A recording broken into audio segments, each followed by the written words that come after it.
lucid dreams where I can't move a Cause I'm thing. lost in the way you Welcome to my channel, perkenalkan nama aku Yanti, dan di video kali ini aku ingin mereview film yang berjudul Hush, dimana seorang penulis terkenal yang bisu dan tuli disantroni oleh psikopat yang serem banget, Bu.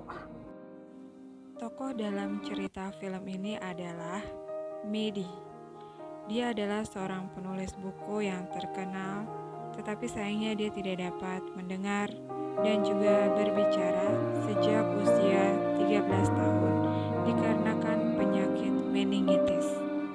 Mehdi memilih untuk tinggal sendirian di rumah pribadinya di tengah-tengah hutan untuk memperoleh ketenangan dalam menyelesaikan novelnya tanpa gangguan siapapun. Komunikasi Mehdi dengan dunia luar adalah laptop dan iPhone-nya. Kemudian datanglah tetangganya Sarah untuk berkunjung dan mengembalikan buku karangan Mehdi yang dipinjamnya. Mereka kemudian membicarakan buku Mehdi sambil berbincang-bincang hal-hal yang lain. Malam pun tiba, Sarah pun pulang ke rumahnya dan Mehdi kembali mengerjakan bukunya di depan laptopnya. Kebingungan dengan cerita ending bukunya, pikiran Mehdi menjadi labil. Dia berpikiran untuk menelpon pacarnya tetapi tidak jadi, dan memutuskan kembali ke dapur untuk memberes-bereskan dapur. Selagi Mehdi berada di dapur, tiba-tiba di pintu dapur, Sarah yang tampak berlari seperti dikejar-kejar seseorang menuju pintu dapur Mehdi berada. Ternyata pintunya dikunci. Kemudian Sarah menggedor-gedor pintu dengan sangat keras sambil berteriak. Tetapi itu adalah perbuatan yang percuma karena Mehdi tidak bisa mendengar atau tuli. Setelah menggedor-gedor pintu dapur Mehdi, tampak melesat sebuah anak panah menancap di punggung Sarah. Sarah ternyata diburu oleh seorang psikopat atau pembunuh. Sang pembunuh pun menghampiri Sarah dan membunuh Sarah dengan kejam di depan pintu dapur di mana Mehdi sedang membereskan peralatan dapurnya. Setelah membunuh Sarah, sang pembunuh pun menatap Mehdi. Mehdi tidak sadar bahwa di depan pintu dapurnya terjadi pembunuhan tetangganya dengan sadis. Sang pembunuh akhirnya menyadari mengapa Mehdi tidak melihat ke kaca pintunya, di mana dia tadi sedang membunuh Sarah. Sang pembunuh sadar bahwa Mehdi adalah seorang yang tuli atau tidak bisa mendengar. Karena tidak menyadari kejadian di depan pintu dapurnya, Mehdi pun kembali ke laptopnya dan mengerjakan novel yang dibuatnya. Tanpa disadari, pembunuh itu sudah berada dalam rumah. Sang pembunuh sebenarnya hampir tertangkap kamera saat Mehdi mendapat video call dari temannya. Temannya memberitahu Mehdi ada sesuatu di belakangnya. Tapi Mehdi bersikap cuek dan menganggap itu bukan apa-apa. Sebenarnya sang pembunuh memang berada di belakangnya dan sedang mengambil handphone Mehdi. Tiba Mehdi mendapat pesan gambar dari handphonenya sendiri.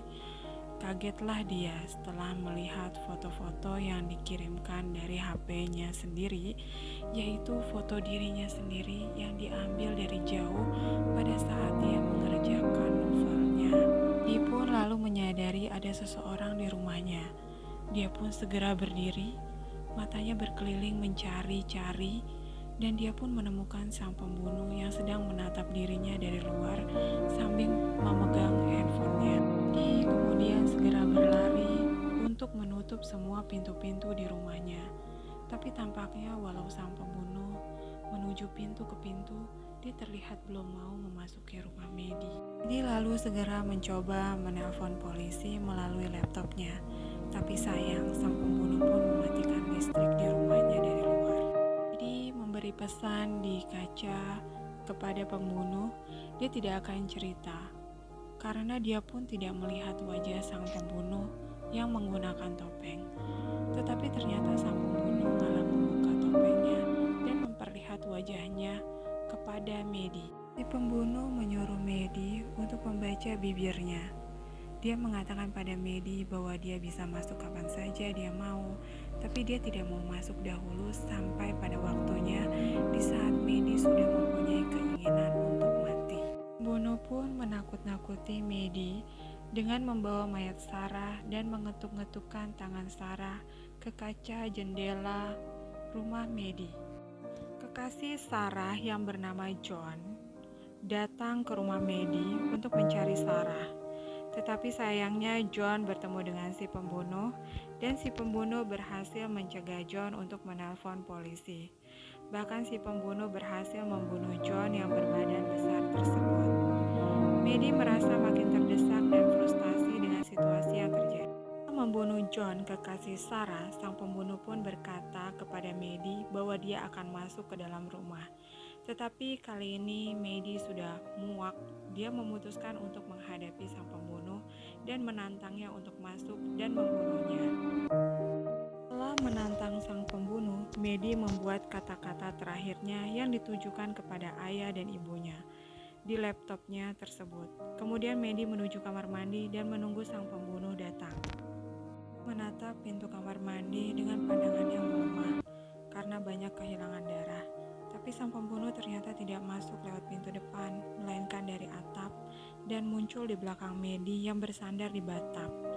Sang pembunuh berbicara kepada Medi di belakang karena dia tahu Medi tidak bisa mendengar atau tuli. Tetapi hembusan nafas sang pembunuh terasa di tengkuk Medi. Medi pun berbalik menusuk pembunuh di kakinya dan dia segera kabur ke ruangan dapur. Sang pembunuh pun menghampiri Medi ke dapur dengan tertatih-tatih. Di saat pembunuh itu hendak tertunduk mendekati Medi yang duduk di lantai, Medi menyemprotkan cairan pembersih ke mata sang pembunuh. Mata sang pembunuh pun tidak bisa melihat dan dia menutup kedua matanya yang perih dengan kedua tangan. Di saat bersamaan Medi menyalakan alarm yang membuat telinga si pembunuh kesakitan. Pembunuh menjatuhkan pisaunya dan Medi berusaha mengambilnya. Pergumulan pun terjadi di ruangan dapur. Pembunuh menendang Medi berkali-kali dan akhirnya mencekik Medi. Medi tidak berdaya, nyawanya sudah hampir selesai. Kehidupan Medi terbayang di depan matanya. Tetapi di saat-saat akhir, Medi berhasil nafas. Tangannya mampu meraih pembuka botol champagne yang terbuat dari besi dan menancapkannya di leher si pembunuh. Darah sang pembunuh pun muncrat dari lehernya yang bolong, dan tidak beberapa saat kemudian sang pembunuh pun jatuh dan akhirnya mati. Medi akhirnya segera mencari ponsel yang ada di kantong si pembunuh, kemudian menelpon 911 atau polisi. Kemudian Medi keluar rumah dan